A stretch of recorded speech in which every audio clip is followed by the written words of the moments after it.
Este podcast é apresentado pelo Tecnoblog. Será que chega num ponto onde a relação da inteligência artificial com a inteligência biológica mais avançada que somos nós vai virar uma coisa quase que humano versus macaco? A gente vai ser um macaco? Saca da IA? Tipo, a gente é inteligente, mas próximo de uma IA super avançada, essa super inteligência, a gente não consegue conceber as coisas que ela faz, ou que ela pensa, ou que ela arquiteta, saca?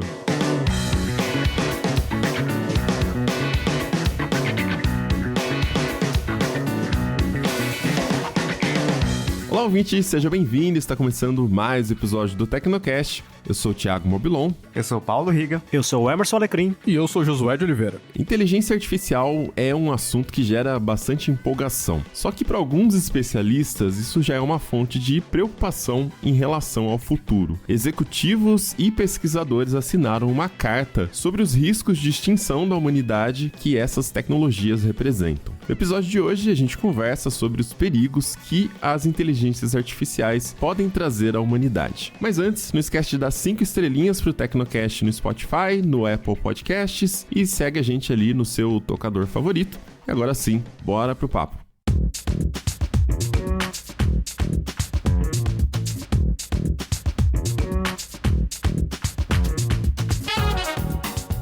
No dia 30 de maio, a Center for AI Safety soltou uma declaração sobre os riscos de extinção que a IA gera para o mundo. Apesar de ser bastante alarmante, o texto tinha apenas 22 palavras e dizia muito pouco. Falava que mitigar o risco de extinção pela IA deve ser uma prioridade global junto a outros riscos em escala social, como pandemias e guerra nuclear. Essa simplicidade da declaração foi intencional, já que o objetivo deles era fazer com que o máximo de pessoas entendesse essa mensagem. E o que chamou a atenção foram os nomes que assinaram a declaração, que entre eles ali tem o Sam Altman, que é o CEO da OpenAI, o Demis Hassabis, que é chefe do Google DeepMind, a principal divisão do Google ali de IA, e o Dario Amodei, que é CEO da Anthropic, que é uma startup de IA que recebe também muito financiamento do Google. Além desses caras que são executivos de grandes empresas, a gente teve a assinatura de vários pesquisadores da área. Teve 2 nomes ali que chamaram a atenção, o Geoffrey Hinton e o Yoshua Bengio. Eles são considerados meio que padrinhos da IA moderna, né? Ganharam o prêmio Turing e tal. Inclusive, esse Yoshua Bengio, ele é irmão de um cara chamado Sami Bengio, que é diretor sênior de AI e Machine Learning na Apple. Então, uma galera um pouquinho influente, assim, né? E teve também assinatura de filósofos, economistas, cientistas políticos e até cientistas nucleares. Não é a primeira carta aberta que a gente está vendo sobre riscos de inteligência artificial. Em março, a gente teve uma outra declaração, acho que o pessoal chegou a ver, né, Alecrim, que basicamente era a carta do Musk, né? Porque o Elon Musk foi um dos caras que assinou essa carta. E a carta dizia basicamente algo do tipo, galera, vamos fazer o seguinte, sabe esse negócio de IA, GPT-4? Tá indo muito longe. Todo mundo para de desenvolver isso durante pelo menos 6 meses. A gente vai repensar isso aqui e aí vamos ver o que vai acontecer depois. Que é pra alcançar a corrida, né, basicamente. É. E a parte interessante dessa carta é que ela foi organizada pela Future of Life Institute, que é uma organização sem fins lucrativos, que é, digamos, financiada parcialmente pela Musk Foundation, ou seja, o Elon Musk está por trás disso. Inclusive, ele é um dos signatários dessa carta, mas tem outros nomes interessantes também. Um deles é o Steve Wozniak, que é o cofundador da Apple, né? E é uma participação interessante porque o Steve, ele sempre teve uma pegada de uso moderado da tecnologia, né? Então, ele levou essa vertente, essa visão de mundo que ele tem sobre a tecnologia para a inteligência artificial. Outro cara é o Yuval Harari, que é, eu não sei se eu pronunciei o nome dele certo, mas ele é autor de 2 livros bem importantes, bem convincentes sobre o futuro e o passado da humanidade, né? O que fala sobre o passado é o livro Sapiens, que faz uma reflexão sobre a história da humanidade no mundo, né? Como, digamos assim, para ser um pouco dramático, nós viramos uma praga, né? Porque dominamos todo o planeta. E ele faz uma leitura também sobre o futuro, já aí baseado com tecnologia, no livro Homo Deus, né? Que é é um livro que eu não li ainda, mas que eu tenho vontade. Só que essa carta, falando agora especificamente dela, parecia assim que era uma visão moderada e coerente do que a IA representa hoje e pode representar o futuro, mas na verdade ela acabou sendo bem criticada porque ela propôs algumas coisas que foram interpretadas como impossíveis de serem realizadas, porque o principal ponto dela é que, assim, o desenvolvimento da IA deveria ser paralisado por um tempo, né? E só que, assim, a gente tá vendo a inteligência artificial avançando em passos galopantes, né? Não dá pra simplesmente chegar e falar, vamos parar tudo porque estamos com medo do que possa acontecer. Então, parecia que, pra muita gente, inclusive pra mim, ficou parecendo que a intenção dessa carta, pelo menos de alguns dos assinantes dela, era uma tentativa de mostrar, olha, a gente sabe que a IA está avançando e estamos tentando ter um controle sobre ela, uma posição moderadora, mas parece que tudo isso está no papel, sabe? Que, assim, não é algo que é realmente a intenção. É como se eles quisessem disfarçar uma intenção que é mais obscura, digamos assim. Tanto é que, depois dessa carta, depois que ela foi criticada, inclusive, o próprio Elon Musk iniciou um projeto de IA no Twitter, né? Coisa de um mês depois, mais ou menos, dessa carta ser publicada. E, quer dizer, então, parece que ele falou da boca para fora, né? Então, pra gente ter uma noção de como esse assunto tá muito vago e cheio de espaços para críticas e discussões, etc. Essa coisa do projeto de IA no Twitter, que a gente não sabe muito bem o que vai ser, é interessante, mas a galera descobriu isso quando perceberam que, vejam só, que a empresa do Elon Musk comprou 1 tonelada de GPUs da NVIDIA, sabe? Aí, tipo, putz, por que será que você precisa de tanta GPU assim? Bom, GPUs são utilizados no treinamento de redes neurais, inteligências artificiais, então foi aí que a galera fez a conexão. Enfim, naturalmente isso gera questões aí sobre quais eram os objetivos, de fato, dessa carta. Tinha que esperar a NVIDIA fabricar todas as GPUs, né? Então 6 meses era um tempo adequado, assim, né? Exatamente. A NVIDIA não quer que pause nada não, cara. Eles querem que continue treinando, porque pra eles tá tudo ótimo, inclusive. Mas não tinha uma porrada de farm de Bitcoin vendendo placa de vídeo usada? Podia ter aproveitado, né? E comprado. Liquidação da galera de cripto que não tá conseguindo minerar nada. Não, pior que se você pesquisar, tem uma galera, assim, que tava se desfazendo de placas de vídeo pra mineração de criptomoeda, e alguns, assim, fazendo promoções do tipo, sabe, compre 2, leve 3, alguma coisa assim, porque começou a encalhar, né? Então, ou seja, tem muito hardware sobrando. Na minha mão é mais barato. O cara no metrô, assim, com placa com GPU na mão, tá ligado? Shopping metrô, GPU, tá ligado?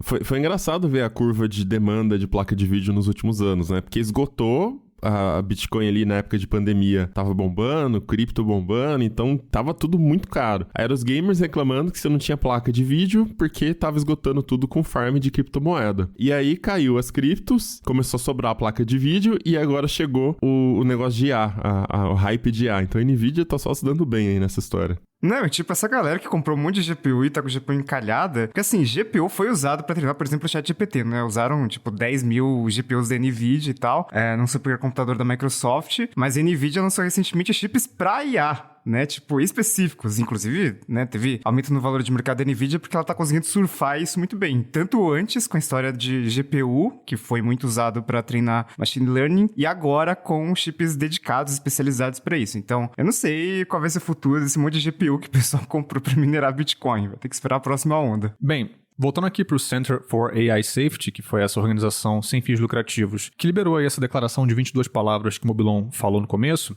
eles operam lá em São Francisco, e o diretor executivo da entidade, que é o Dan Hendricks, ele disse o seguinte: há um equívoco muito comum, mesmo dentro da comunidade de IA, de que há poucos pessimistas. Na verdade, muitas pessoas expressam suas preocupações de forma privada sobre esse assunto. Então, o Hendricks, ele é um pesquisador, um estudioso da área, não é um cara de chapéu de alumínio, né, teórico da conspiração. Ele é um cara que tem artigos publicados e, enfim, tem uma pesquisa dentro desse campo de AI Safety, né? E aí ele acabou se tornando o diretor executivo da fundação. Eu tava dando uma olhada no artigo que ele escreveu e o nome do artigo já deixa bastante claro, assim, as preocupações que ele tem. Eu acho que é um ponto interessante pra gente começar a conversar sobre essa coisa dos riscos que a inteligência artificial impõe sobre a humanidade. E o título do artigo dele é o seguinte: a seleção natural favorece as inteligências artificiais sobre os humanos. Então, ele vai argumentar que, de uma perspectiva evolucionista, que a evolução, no caso, seria uma força que opera tanto no nível da biologia como também em outros campos, e é de se esperar que as inteligências artificiais também trabalhem dentro desse espectro evolucionista, dentro desse contexto é esperado que as inteligências artificiais se tornem mais egoístas, porque foi isso que aconteceu na evolução humana.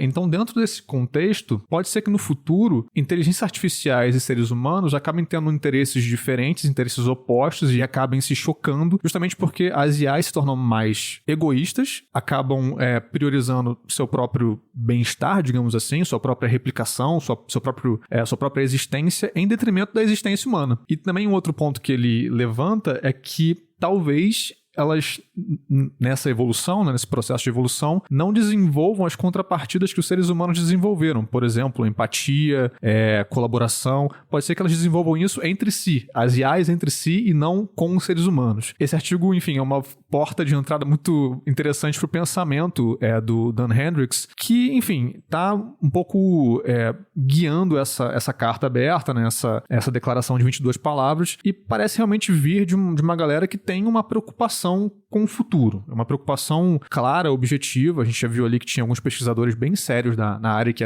assinaram essa carta. Então, de fato, o que está em jogo aí é uma questão mais pessimista sobre o futuro. Agora, é interessante também, quem quiser acessar, eu vou deixar linkado no post desse episódio, que o Center for AI Safety, eles listam alguns cenários possíveis em que a inteligência artificial gera danos para a sociedade. Eles colocam ali 8 cenários, 8 riscos, né? E o que eu achei interessante logo de cara é que apesar da carta falar sobre a extinção, nem todos os cenários geram extinção. Então é até interessante começar a falar sobre isso. O que eles geram, de modo geral, são problemas sérios para a sociedade como um todo, e esses problemas poderiam se acumular e levar, de fato, a colapsos, a contextos muito, muito sérios de dificuldade social, econômica e política. Então, eu acho que o primeiro que a gente pode puxar aqui, que eu acho que é bem claro, é a questão da armamentização, ou weaponization, acho que é a melhor tradução para isso, que seria aquela coisa de as inteligências artificiais sendo usadas para gerar algum tipo de dano com armas ou com drogas. Tem um exemplo meio doido que a galera conseguiu usar o ChatGPT para ensinar como sintetizar certas drogas.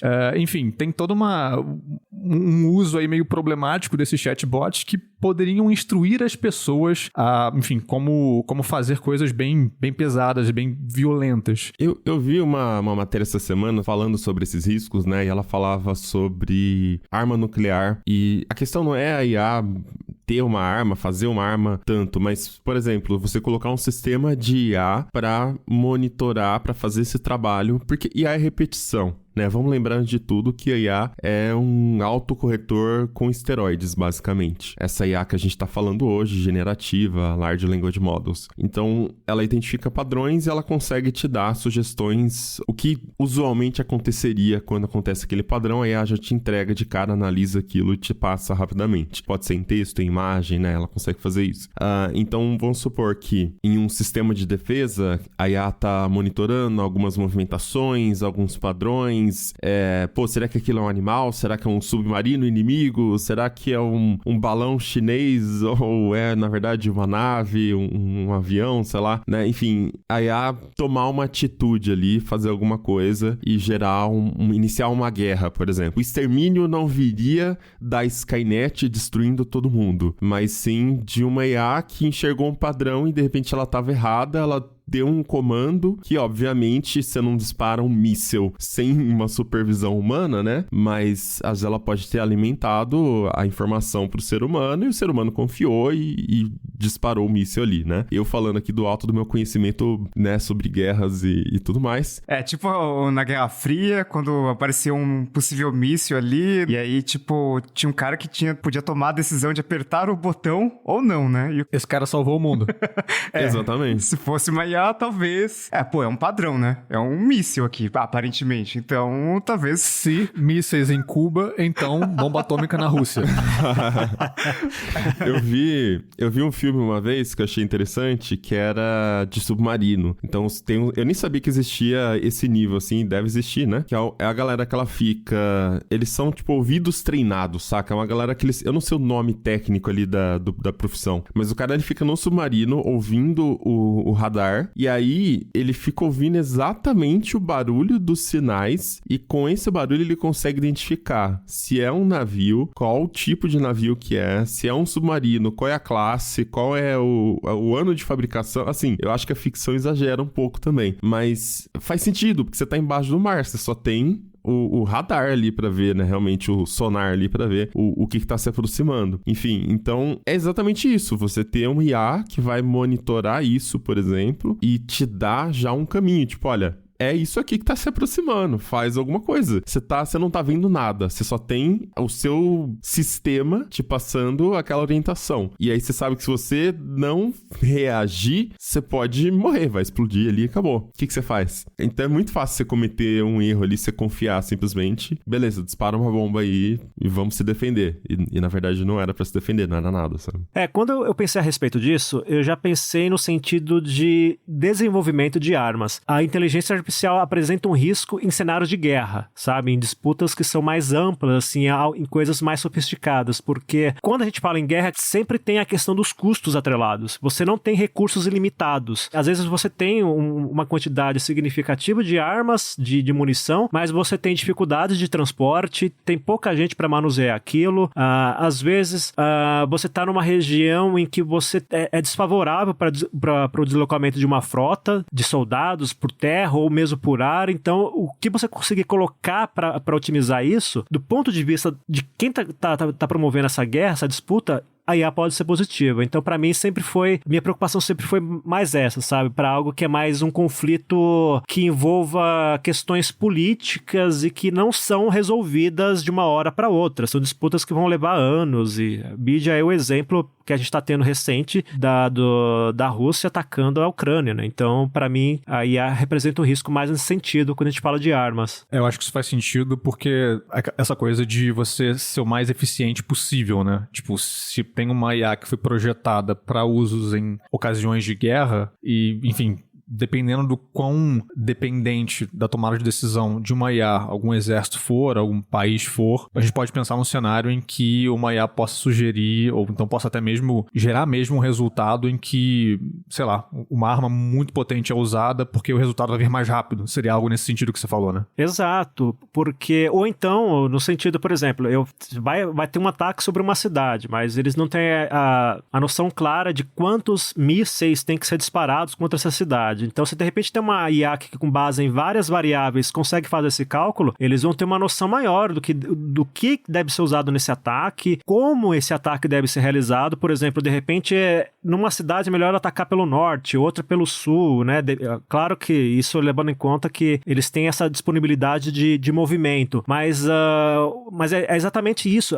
Porque assim, a gente vê a tecnologia sendo usada para otimizar tudo, de canais de venda a processos industriais. Ela também pode ser usada para tornar um ataque, uma disputa numa guerra mais eficiente. E isso sempre envolve a estratégia, né? É sempre uma questão de estratégia. Você tem generais, tem gente pensando ali especificamente para a estratégia de guerra. E se você consegue dar recursos para essa estratégia ser mais bem elaborada, por que não fazer isso? Aí você pensa em potências que têm dinheiro para fazer isso, a exemplo dos Estados Unidos. Eu não sei se a Rússia seria uma potência em termos de tecnologia, mas ela não deixa de ser uma potência em termos de guerra. Mas hoje em dia a tecnologia é open source, né? Depois que o Facebook lançou o Llama lá... já não dá pra pensar assim, que nem antigamente, que a Rússia tá com computadores ultrapassados, já não tem isso mais, né? É tudo XP, pô. Pois é.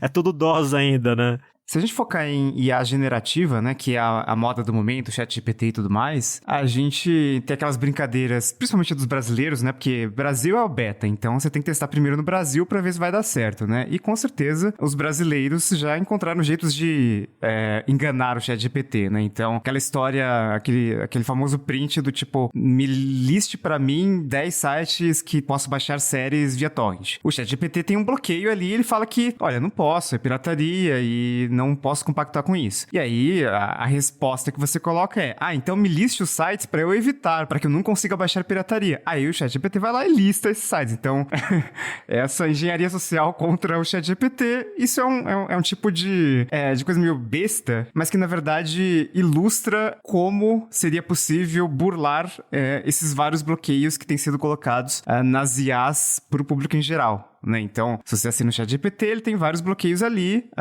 vários termos que são ilegais ou que são contra os termos de uso da OpenAI, eles colocaram os bloqueios ali, mas dá pra burlar. Se um Ministério da Defesa, por exemplo, se um Departamento de Defesa tem uma IA, tem verba pra treinar essa IA e pode não colocar nenhum tipo de bloqueio, o céu é o limite, né? E a própria IA generativa, baseada em Large Language Models, ela tem alguns parâmetros que você pode colocar. Então, uma delas é a temperatura. Isso funciona, inclusive, no ChatGPT. Vocês podem testar. Se você der um comando ali no ChatGPT e colocar temperatura igual a 0, isso vai fazer com que a resposta seja mais determinística. Então, ele vai focar na palavra que tem maior probabilidade de estar certa e é aquilo ali. Então, tipo, você coloca o céu e pede para ele completar com temperatura 0, vai falar que o céu é azul. Acabou, né? Tipo, é o mais óbvio possível ali. Se você aumenta a temperatura, ela pode ficar um pouco mais criativa. Então, vai falar que, o céu tá nublado e a água tá linda e os golfinhos vão subir na água. Enfim, ela vai... É tipo que já tem no Bing Chat, né? Que você pode deixar ele mais criativo. Isso é a questão da temperatura de uma IA. Então... também é uma possibilidade de, tem coisas que são muito óbvias, que são legítimas, que são legais, que estão dentro das regras, e a tendência é que uma IA, né, gere respostas de acordo com a lei. Mas se você aumenta a temperatura e você não tem bloqueios, pode ser que ela gere alguma coisa que a gente não goste muito. Então, tem muitas coisas que a gente não sabe ainda e a generativa ela é boa para dar informações, dar possíveis instruções, né? Ela não vai fazer as coisas sozinho, mas quem opera a IA generativa é o humano, e humanos só fazem merda, então não sei até onde pode chegar.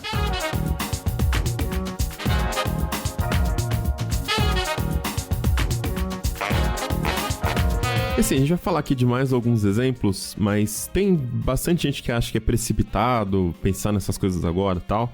Isso tem a ver com os tipos de IA. A gente tá hoje falando da IA generativa, a IA que existe hoje, que a gente está usando hoje, já está super impressionado, ela, como falei, é um super corretor ortográfico do seu celular ali. Só que quando a gente vê o desenvolvimento, a velocidade com que esses sistemas estão ganhando, aprendendo, ficando mais complexos, já se começa a imaginar o momento que vai surgir a IA geral. E essa é a IA que pode causar problemas se não for tão bem construída e é realmente um grande desafio se construir, porque é um sistema que ele age como um ser consciente quase. Aí, de fato, né? Se a gente vê que a IA generativa já engana, às vezes parecendo um ser consciente, a IA do Bing, quando ele lançou mesmo, né? Gerou aquele monte de thread no Reddit, ele achando que tinha vida. O Bard, quando era o Lambda ainda o engenheiro do Google lá que foi demitido, né? Porque, nossa, prenderam a IA dentro da máquina, né? Então, assim, nessa etapa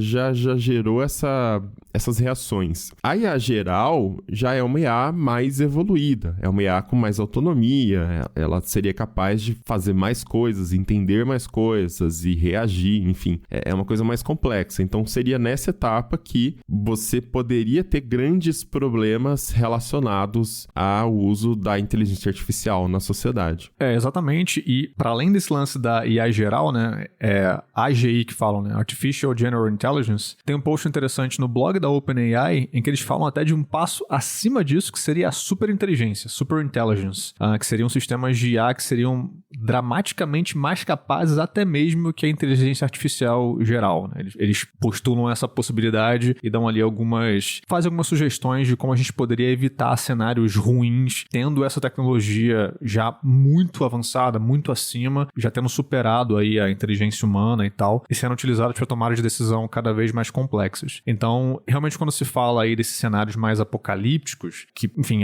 o Center for AI Safety está enfatizando quando fala de extinção, aí realmente a gente está pensando num futuro que está um pouco mais distante, que aí realmente esses sistemas vão estar muito acima da IA generativa que a gente tem agora, muito acima da nossa capacidade, justamente por serem sistemas tão avançados e tão capazes, a gente vai passar a entregar cada vez mais decisões para eles tomarem. Alguns especialistas acreditam que a IA geral, ela já exista, já surge ali até o final dessa década aqui. Tem gente que é mais otimista, fala que é antes, tem gente que fala que é um pouquinho depois ainda, mas, de qualquer forma, eu já tô nessa expectativa de que vai acontecer, tá próximo, saca? Eu vou estar vivo, vai acontecer, não é uma coisa tão distante mais. Então, assim, se você parar pra pensar, a humanidade tem 2,5 milhões de anos, checando aqui no Google, ó, 2,5 milhões de anos. Foi esse o tempo que demorou pra gente fazer, por exemplo, eletricidade, pra gente ter a teoria da relatividade, o Albert Einstein e tudo mais, que é o ápice da nossa inteligência biológica. Então, entenda isso como ano após ano, né, cérebro nascendo, cérebro morrendo, vulgo evolucionismo ali, até chegar aqui, foi o que precisou pra gente conseguir construir toda a inteligência que a gente tem hoje. 2,5 milhões de anos. Tudo bem, se a gente pegar desde o surgimento do conceito e dos primeiros estudos, você vai pegar desde a época que não tinha nem computador ainda. Já o conceito de IA falava-se no começo de 1900, saca? Tem muita coisa que a gente tá falando hoje que foi pensada lá atrás. Só que assim, começou a implementar, começou a ter umas coisas mais desenvolvendo de fato, tem o que, 15 anos? 2005, 2007, saca? Enfim, pode ser mais do que isso, mas ainda assim consegue entender que coloca isso em perspectiva com, né, 2,5 milhões de anos. E a gente já tá nessa IA generativa super avançada. A tecnologia funciona de forma exponencial, porque a tecnologia desenvolvida desenvolve a nova tecnologia, certo? Então a própria IA generativa aumenta a velocidade de desenvolvimento da IA geral. E essa coisa vai se retroalimentando. Então, por isso que é realmente surpreendente onde já tá, e aí faz a gente esperar que vai chegar muito rápido a IA geral, e é por isso que existe toda essa preocupação com coisas que ainda não são realidade, porque não vai demorar, o momento que começar a acontecer, vai acontecer, e aí a gente já tem que estar lá preparado. Eu também acho que a gente vai chegar nesse ponto em que teremos uma IA geral poderosa, de repente uma super IA, como ficou claro nas palavras do Mobilon, mas eu tenho uma visão um pouquinho diferente de como isso pode ser dramático. De modo geral, eu vejo as pessoas e especialistas da área, e até pessoas assim que expressam isso em obras de ficção, colocando a IA como, digamos, um sistema que vai criar vida própria e vai se revoltar contra os humanos para assumir o controle do planeta numa pegada do tipo Matrix, sabe? Onde máquinas com autoconsciência passam a cultivar humanos para serem fontes de energia.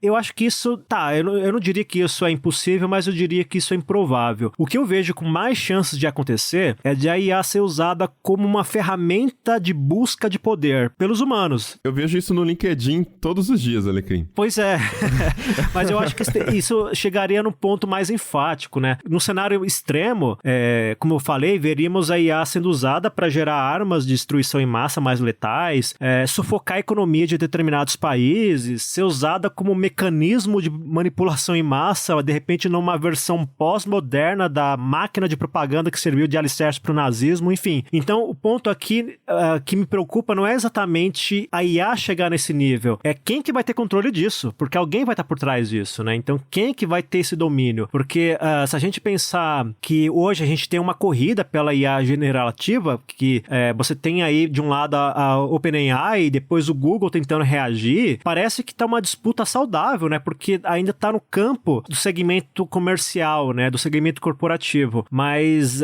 e se quando isso chegar no nível de governo, né? Então a gente vai ter provavelmente países de primeiro mundo tentando aumentar ainda mais o seu poder, né, o seu domínio. A gente já vê aí China e Estados Unidos numa disputa em várias esferas. Será que de repente a IA não vai conseguir servir de arma para reforçar ainda mais essa disputa? Então, para mim o ponto é esse, sabe?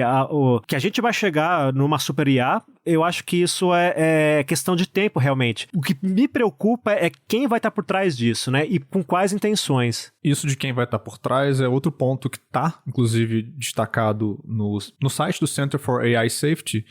Um dos pontos que eles colocam ali como riscos futuros para para IA, riscos que a IA traz, é o que eles chamam de value lock-in, que seria um aprisionamento de valor, algo nessas linhas, que seria basicamente uma concentração. Hoje a gente vê que tem poucas empresas que dominam as pesquisas e o desenvolvimento de ferramentas de IA generativa, por exemplo. E é caro fazer essas pesquisas, é caro colocar isso em prática. A gente viu no episódio que a gente gravou com o Diogo Cortis sobre a OpenAI, como é que foi esse processo de que anteriormente eram os laboratórios das universidades que tinham ali a pesquisa de ponta, a pesquisa mais avançada, e aos poucos começou a haver um diálogo com o mercado e com Big Techs e tudo mais. E com o tempo, a balança de poder foi pendendo mais pro lado das Big Techs, porque ficou mais caro. Então, naturalmente, as empresas vão ter mais grana para bancar isso. Então, isso acaba ficando um pouco mais concentrado. E aí eles postulam que esse é um dos riscos futuros da IA também. À medida que você tem IAs cada vez mais poderosas, a tendência é que elas estejam nas mãos de um número cada vez menor de entidades, ou de um número cada vez menor de países, talvez. Vamos pensar aqui num país que tenha controle de uma IA geral. Então, isso é outro dos riscos que eu acho que dialoga com isso que o Alecrim está falando, né? Quem vai ter o controle? Provavelmente um número bem pequeno de pessoas, porque justamente precisa de muito dinheiro, cara, precisa comprar muita GPU, sabe? Então, isso é algo que precisa ser bastante observado nos próximos anos, né? Tipo, quem vai ter condições de manter essas pesquisas rolando? Cara, provavelmente bem poucas empresas. Eu acho que, pelo menos pelo lado da IA generativa, isso mudou um pouquinho depois, agora de março, quando o Facebook anunciou o Lambda, né? A IA deles open source.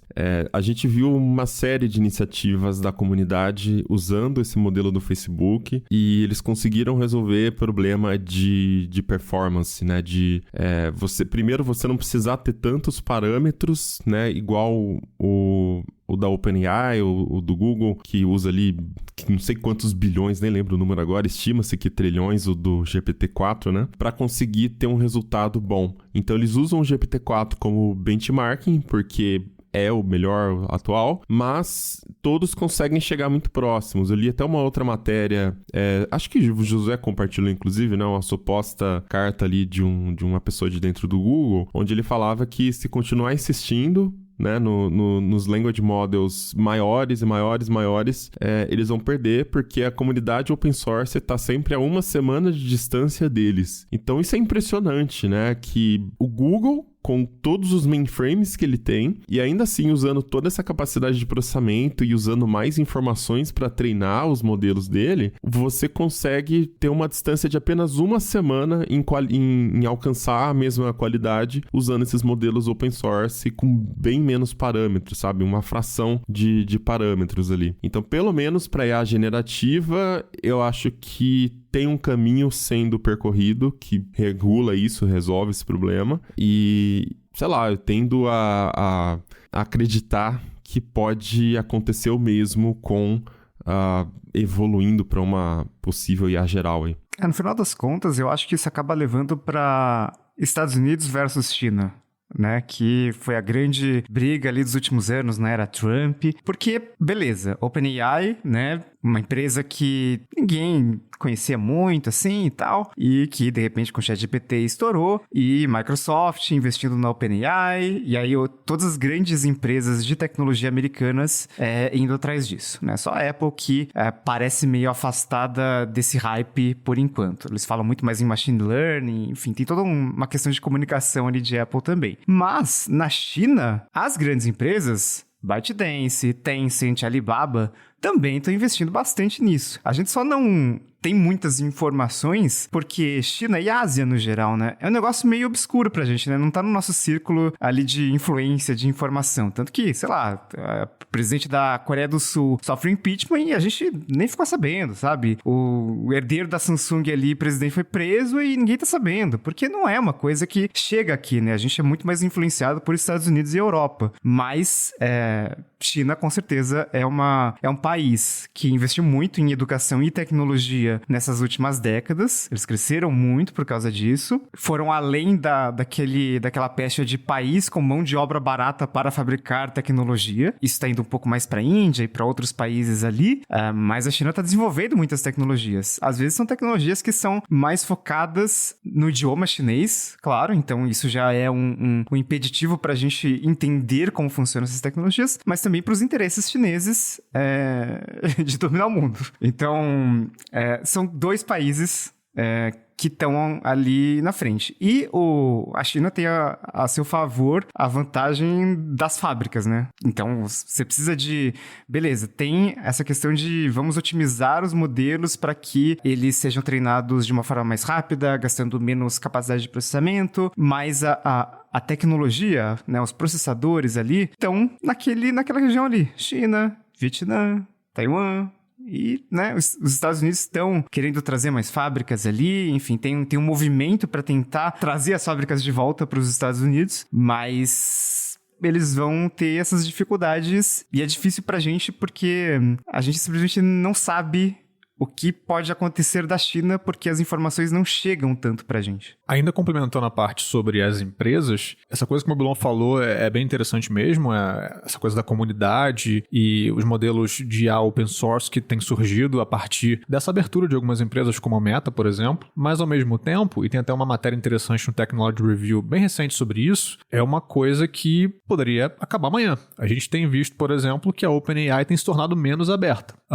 Então, a partir do momento em que, em que a Meta passar a achar que vai ser uma vantagem competitiva maior não abrir o modelo, então, de repente, uma grande comunidade de desenvolvedores que trabalha ali com open source fica sem conseguir desenvolver suas coisas, sabe? Então, ainda assim, o que consegue ser produzido dentro dessa pegada mais aberta ainda depende bastante de progressos anteriores que estão abertos no momento, mas esse é o ponto. Nada garante que continuarão abertos amanhã. Aí que eu acho que mora o perigo que eles estão listando no site, né?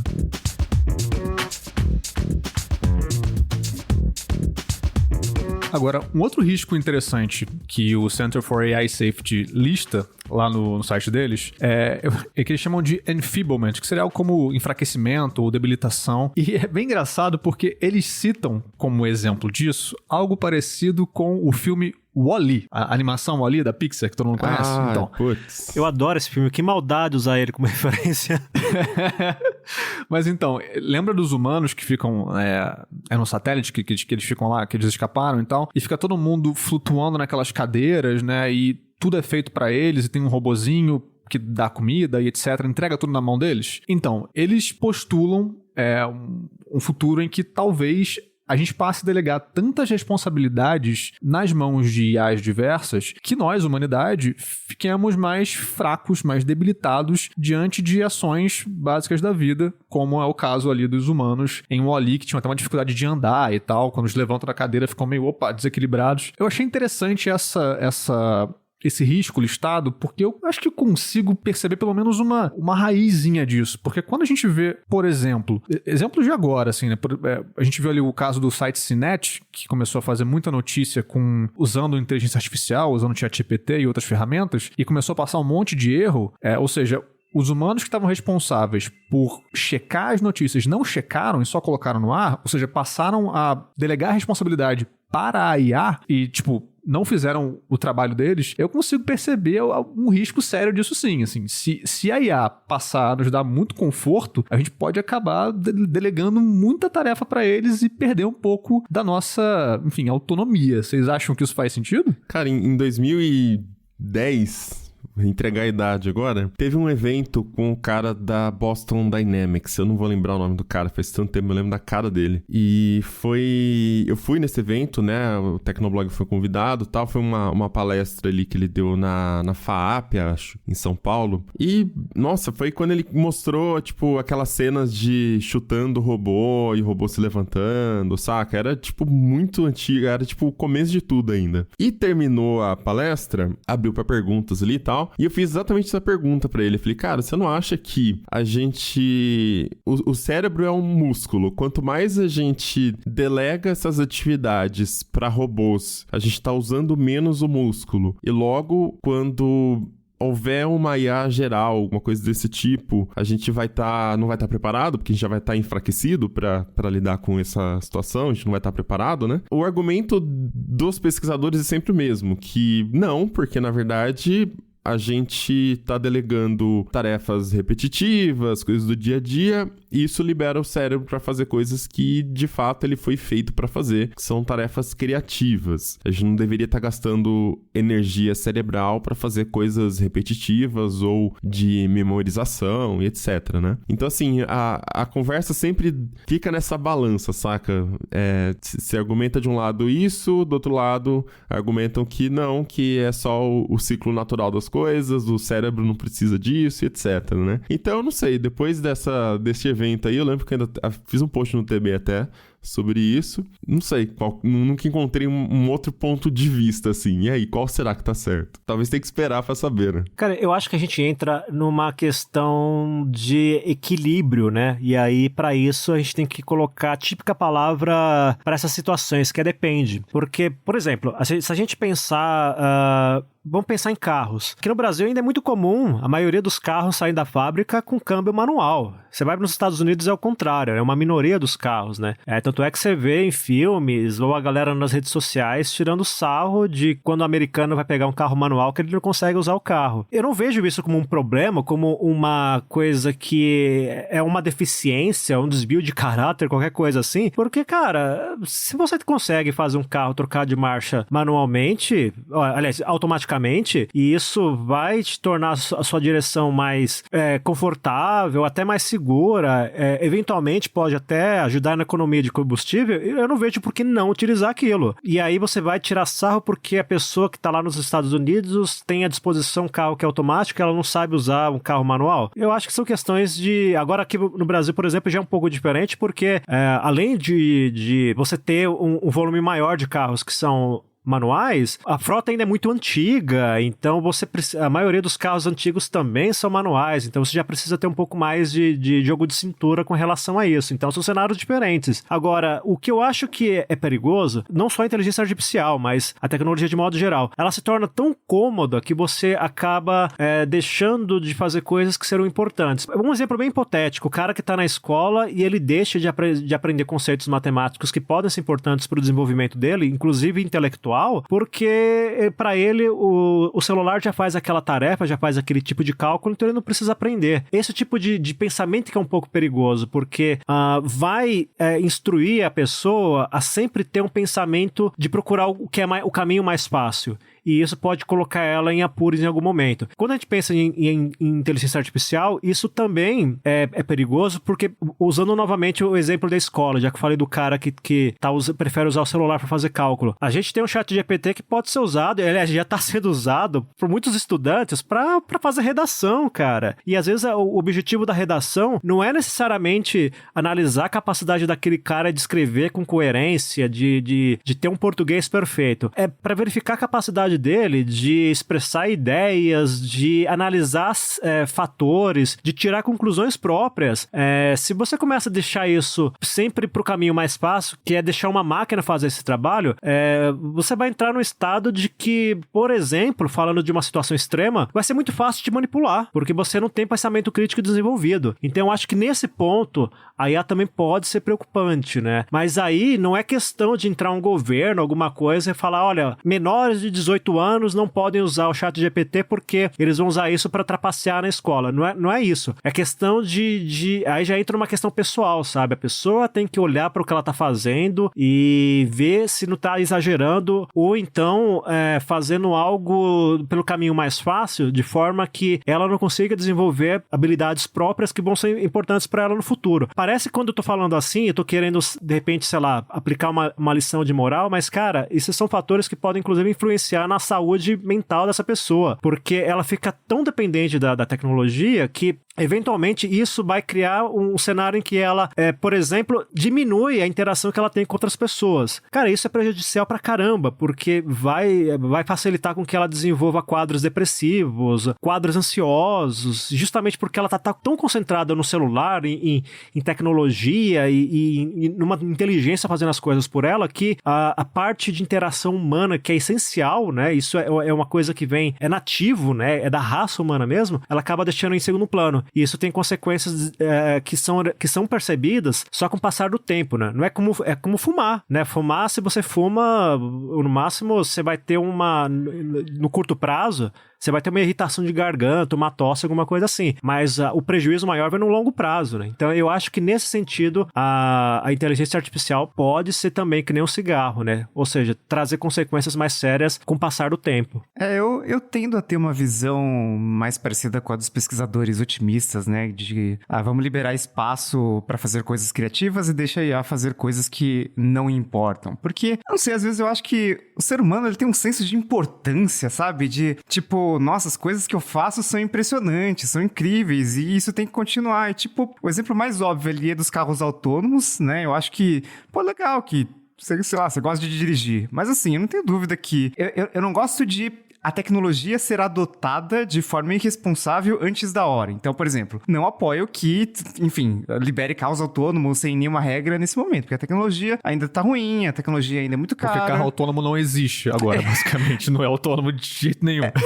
Tem tentativas de carros autônomos, mas autônomo de verdade ainda não tem, né? Então, a tecnologia não tá pronta, ela não é acessível, enfim, tem vários problemas. Mas, uma vez que a tecnologia estiver desenvolvida, que estiver disponível para todo mundo, eu acho que tem que ter uma lei em algum momento que vai proibir as pessoas de dirigirem em certos lugares, assim, ou pelo menos nas ruas mais preparadas ali, porque, pô, não faz sentido, né? O ser humano faz muita besteira. É o robô, basicamente, né? O filme é o robô aqui. O Smith assumindo o controle ali e recebendo o alerta que era ilegal. É verdade, tinha isso, é verdade. E tipo, tem várias coisas. As questões de educação, elas a gente poderia ficar horas discutindo aqui, né? Mas essa questão da redação me lembra vários problemas que a gente tem hoje em educação, em ensino, enfim. É um ensino muito focado em decoreba. Ensino médio, isso é muito claro. Então, as pessoas, elas estudam 3 anos para passar no vestibular, para fazer Enem e ganhar uma nota alta no Enem. E o que me interessa é saber qual que é o peso atômico do césio, sabe? Por que isso é importante para mim, sendo que eu posso ter uma tabela periódica, consultar a qualquer momento se eu estiver trabalhando com isso e vai ter lá o dado exato ali pra mim. Então, tem vários problemas de educação, né? Eu não acho que chega no momento, né? Puxando esse exemplo de pessoas, adolescentes ali, jovens, usando o ChatGPT pra escrever redação, né? Que as pessoas usem tanto o GPT como muleta que elas acabem perdendo essa capacidade de dissertar sobre um assunto, né? Pra falar de dissertação, que é geralmente redação cobrada em vestibular e tudo mais. Porque, no final das contas, a gente pode inventar, pode criar novos métodos para desenvolver essas capacidades. A gente pode direcionar o ensino para desenvolver melhor essas capacidades e até o mundo muda, né? Então, para que as pessoas usam capacidade de dissertação hoje em dia no mundo? Para ficar opinando sobre coisas que não sabe, para que não importa no Twitter. Então, é uma coisa, sei lá, às vezes o ser humano, ele tem, tipo, até no desenvolvimento de recursos de IA, né? Tipo, agora você vai ser substituído porque tem uma IA que, manja quando você demorava meia hora pra escrever um e-mail, agora a IA faz isso pra você em 30 segundos. Eu acho que a pergunta que tinha que ter é: por que existe esse e-mail? Por que você tá fazendo esse e-mail? Não tem outro jeito mais produtivo, mais eficiente de comunicar alguma coisa? Então, enfim, tem muitas coisas que a gente faz e que, na verdade, no mundo que a gente tá entrando agora, vão ser totalmente inúteis. Então, não faz sentido nem ter uma IA que desenvolva coisas que substitua algumas tarefas nossas, porque as nossas tarefas vão ser inúteis. Na época que a comunicação do TB era por e-mail, eu lembro que o Tássius me zoava pra caramba porque eu respondia e-mails só escrevendo assim, sim e não. Qual que é o problema? Ele manda um e-mail gigante, não, sim, tipo... Acabou, cara. Parece que eu tava irritado o tempo inteiro. Você tem que mandar um emoticon junto pra mostrar que você tá de bom humor. Dá muito trabalho, eu responder sabe? só com emoticon de joinha pra cima, tá ligado? Assim, não quero nem usar uma palavra, não quero nem usar verbos, nada. Não, mas olha, eu sou a favor da gente voltar pro e-mail, porque... Não a gente, né? Mas, por exemplo, pra nós que trabalhamos como mídia, o assédio que a gente recebe de assessores de imprensa entrando em contato por WhatsApp é enorme. Eu prefiro 1000 vezes o e-mail, porque o e-mail você escolhe ali a hora que vai responder e tudo mais, se vai responder, se não vai, etc, né? Às vezes é melhor voltar pro básico. Mas o Riga falou, pra que precisa, né, da inteligência artificial pra responder e-mail? Acho que é por isso, porque você precisa fazer um floreio ali, né? Oi, tudo bem, fulano? Ai, mano, sabe, resolve o problema e vamos pra próxima. Não é grosseria, é só praticidade, né? E fora que a IA também te ajuda a lembrar que você tem que anexar a mensagem, anexar o conteúdo, né? Ah, não, aí é útil.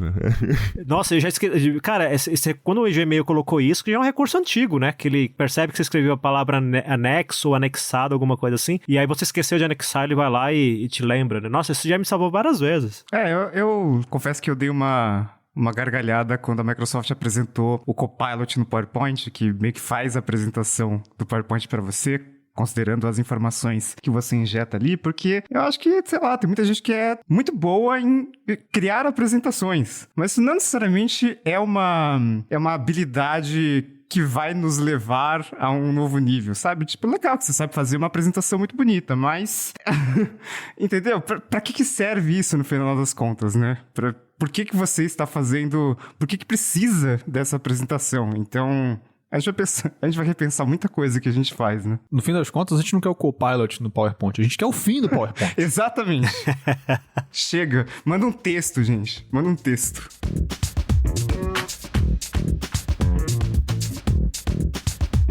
Outro dos riscos que o Center for AI Safety lista como riscos possíveis que a IA pode trazer para a humanidade, são os objetivos emergentes. Eu acho que é aqui que está grande parte da ficção científica, que lida com inteligência artificial, com rebeliões de máquinas e robôs, etc. Que é aquela ideia de que, à medida que os sistemas de IA vão se tornando mais e mais competentes nessa coisa de um desenvolvimento exponencial, é possível que, no longo prazo, eles passem a desenvolver objetivos além daqueles com os quais eles foram programados inicialmente. Então, dependendo de quais sejam esses objetivos, a humanidade poderia ser afetada de uma maneira negativa e, enfim, criar aí uma tensão com uma inteligência artificial. E aí eu acho legal puxar alguns exemplos mais da ficção mesmo, porque eles nos ajudam a entender, a ilustrar esse medo, né? Esse receio de que a IA vai começar a decidir fazer algo que eu não quero que ela faça. O Mobilon citou o Eu, Robô,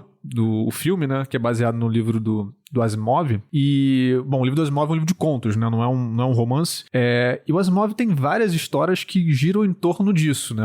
Porque no Asimov tem aquela coisa das 3 leis da robótica, né? Vão ali governar as ações dos robôs em relação à humanidade. À medida que os robôs vão se desenvolvendo, em vários casos, eles começam a ter interpretações diferentes dessas leis e aí passam a ter objetivos diferentes daqueles com os quais eles foram programados. É um pouco essa a ideia, né? Tem também um texto do Yoshua Bengio, que é um desses padrinhos da IA moderna, em que ele discute a possibilidade de uma IA se rebelar, né, se libertar do controle humano, e ele vai pensar, por exemplo, um momento em que uma IA estabelece um objetivo diferente. Então, o exemplo que ele dá é o seguinte: a gente pode pedir para uma IA consertar a mudança climática, né, resolver o problema de mudança climática. E aí ela pode projetar um vírus que destrói a população humana, porque, enfim, ela passou a ter um outro objetivo, ela passou a ter uma nova, um novo direcionamento. E isso surgiu automaticamente ali do desenvolvimento dela. Então, esse talvez seja o risco, assim, mais futurístico, um pouco mais distante, mas eu acho que é o que gera aquela coisinha da ansiedade, aquele medinho que fica ali o tempo inteiro quando a gente está conversando sobre IA. Pelo menos comigo é assim. Quando eu penso nesses cenários muito futurísticos, vem essa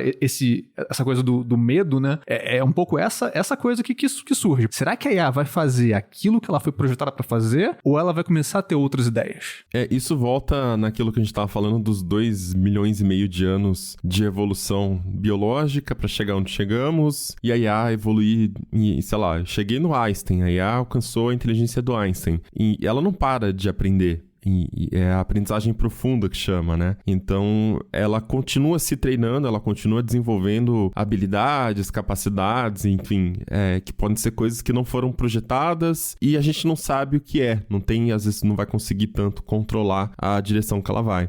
Mas, em um dia, ela já vai ser muito mais inteligente do que o Einstein. Em uma semana, o que ela vai ser? Saca? Ela não para. Ela realmente não para. Então, eu acho que esse é o ponto que realmente deixa uma grande interrogação aí no o que é o futuro deste ser. Biologicamente, a gente tem até um limite do que a gente consegue compreender por inteligência, né? Tipo, o que é a superinteligência? E o que é além disso? Será que vai chegar num ponto... Isso eu lembro de coisas que a gente lia aí que eu li na época dos Tecnocasts de 2016 sobre IA, que era, será que chega num ponto onde a relação da inteligência artificial com a inteligência biológica mais avançada que somos nós, vai virar uma coisa quase que humano versus macaco? A gente vai ser um macaco, saca, da IA? Tipo, a gente é inteligente, mas próximo de uma IA super avançada, essa super inteligência, a gente não consegue conceber as coisas que ela faz, ou que ela pensa, ou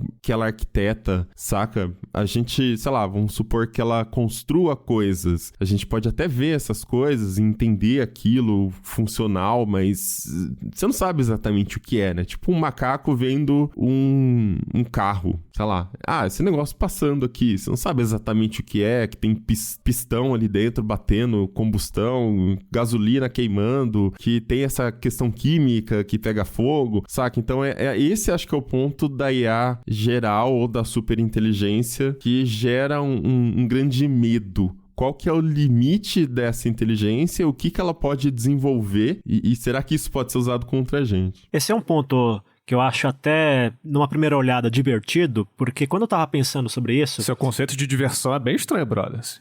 Não, porque, olha só, porque eu tava pensando o seguinte, olha, tá, beleza, a IA pode se desenvolver a um ponto em que ela vai conseguir tomar decisões próprias e pode prejudicar a gente enquanto humanidade, beleza. Então, se existe esse risco, é simples, é só você ter uma equipe de controle que vai assumir um botão de emergência ali e a operação manual do sistema quando perceber que a IA tá indo pro caminho errado. Mas eu pensei, peraí, mas isso tá fácil demais, né? Porque não é tão simples assim. Porque se a IA for se desenvolver demais mesmo, se ela realmente for uma super inteligência, ela vai dar um jeito de perceber que ela tá sendo monitorada e vai passar informações falsas para essa equipe de controle, ou simplesmente não vai obedecer, né? Sim. Então aí eu pensei, putz, cara, agora a gente entrou num dilema. Engenharia social, né, cara? Então, exato. Sabe onde tá isso também? No site do Center for AI Safety. Eles têm esse alerta lá também. Não, e fora que, assim, o ser humano, ele não é muito bom em detectar perigos, né? Pô, a gente não conseguiu evitar Chernobyl e nem tinha inteligência artificial naquela usina, sabe? Pois é. Então, se fosse só apertar um botão pra acabar com tudo, acho que seria fácil. Não, e fora que a gente tem uma tendência à negação, né? Nesse exemplo de Chernobyl foi isso.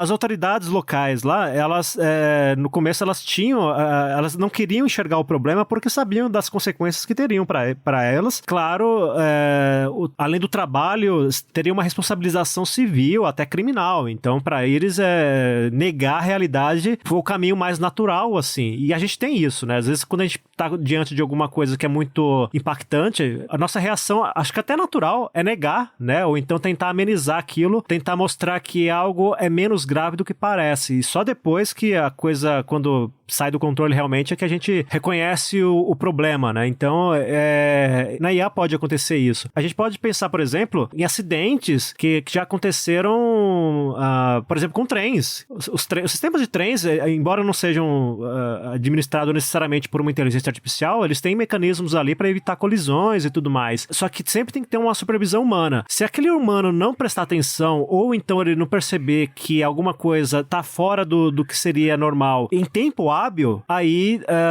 o perigo acaba se tornando uma coisa real, né? Então, além dessa questão da gente ter uma tendência à negação, a gente também tem um tempo de processamento daquela informação que pode ser muito longo. A gente pode demorar pra perceber aquilo. E aí, quando for ver, já é tarde, né? Esse lance da engenharia social, pra quem já assistiu o filme Ex Machina, que é com aquele ruivinho, inclusive, né? Que fez Black Mirror, fez About Time, eu gosto muito. Fez o General Hux. Isso. Em Star Wars também. Também. Enfim, ele conta a história ali de uma IA também, dentro de um robô, no caso, e ele começa a criar afeição. Essa IA tá presa, esse robô tá preso dentro de um lugar ali, e ele começa a criar afeição, conversando com essa IA, né? Até que ela vai tentando convencer ele a soltar ela, que, enfim, não tem nenhum problema e tal. Enfim, então é isso. Esse seria a questão da engenharia social. Então, é um ser super inteligente. A gente não consegue nem conceber as coisas que ele tá pensando, fazendo, são além da nossa capacidade. De novo, pense que a barreira Einstein já foi ultrapassada e continua, a cada segundo, continua crescendo mais ainda a inteligência dela. Cara, enganar a gente pra abrir uma porta, pra não apertar um botão, pra dar a chave nuclear pra ela, é moleza, cara. Sério. Não é tão difícil assim, né, de ser coagido, da gente ser coagido pra fazer as coisas. Tem isso também no filme Hair, né? Que o cara se apaixona é seduzido por uma inteligência e aí depois a inteligência dá um pé na bunda dele, mas o estrago já tava feito, né? A Scarlett Johansson IA.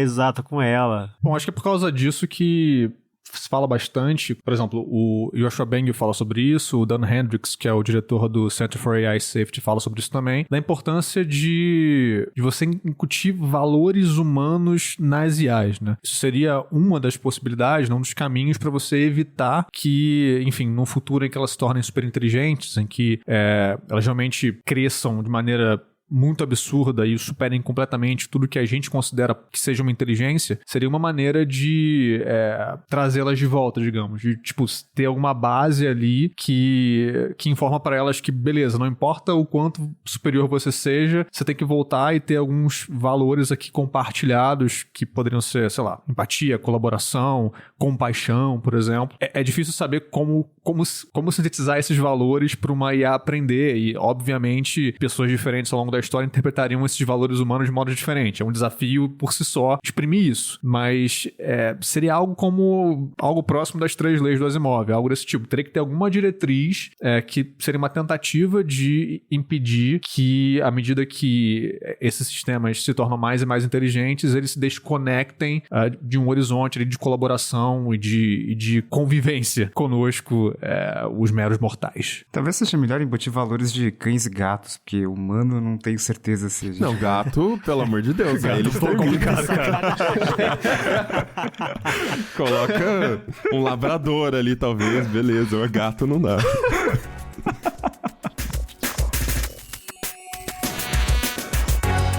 Então é isso, vamos chegando ao final de mais um episódio do Tecnocast. E conta pra gente se você tá com medo da evolução das IAs, da IA geral, das superinteligências. Se você acha que a gente corre risco de extinção no longo prazo, comenta lá na comunidade.tecnoblog.net ou comenta também pelo Twitter, é só marcar o @Tecnocast. Se quiser continuar o papo com a gente em todas as redes, eu sou @Mobilon, @Paulo Riga, @Ealecrim e @Josué de Olive, com V mudo no final. E esse Tecnocast foi produzido pelo José de Oliveira, com edição do Ariel Libório e sonorização da Raquel Igni, e a arte da capa é do Vitor Pado. Este Tecnocast vai ficando por aqui, a gente volta com outro semana que vem. Até lá! Tchau! Até a próxima. Tchau, pessoal.